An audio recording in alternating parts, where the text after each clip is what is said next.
ngày nay ở vượt bờ bến cứ lên vay của ông bông bông ngọc này trong bông bông năng hát để bàn từ lên vay của ông rồi của bàn ở từ tuần này cũng phải giờ xe video này mình mũi phong bông bông ngọc này làm bây được một món ở vót dương ngọc này hai lời này chập đào mà cái nặng cầm ca của cột bàn ở trong nên nhẹ vay chẳng bông bông ngọc này hay để xa ta mà nữ khơi được nhìn tịt đại tế để xa ta là nghề đại hai cái lên vay của ông tăng biệt ngày mới hai bông bông ngọc này còn tay nhầm là vốn chẳng cứ bàn chia từ thọt bàn plei để lời cái nặng cầm ca chập đào và nuôn bay chôm hai nhẹ vay của ông cái chiêm nên xây thế bông bông ngọc này cứ cột kla han mình đến bơi nhóm mấy ở xây hiên trầu thế bông bông ngọc này hay lời khơi thà cột cầm bông ta riêu của ôm bông bông ngọc này hay vay của ông cứ xuôi mình tên cứ ao riêu nhớ nè bờ lạnh khác cứ ao riêu thì ao rầm rong tới đào vào bay chôm hói ta thở là vay khó cứ khó hay cho nuôn bay đó cứ chặt tục thà ở dương Oxford này chẳng cứ dương mà cho sạch đường nhưng với cột cầm bông ta riêu pak ôm bông bông ngọc này pak hay tầm rong dĩa muối pi bơi và bay của ông chia sẻ tham bồ cho rôm ô bông sậyហើយថាវិការដែល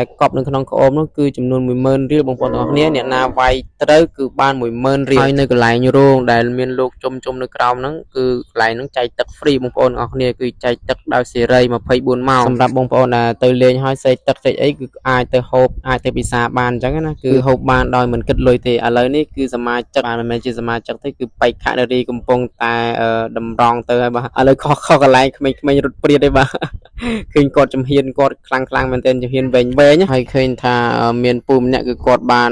ចាប់មកដាក់កន្លែងក្អូមវិញអញ្ចឹងណានិយាយទៅស្រួលមែនទែនបងប្អូនអរគ្នាថាកាលមុនណាបាយក្អូមមុនអីអត់មានគេមកតវ៉ែតហើយក៏អត់មាន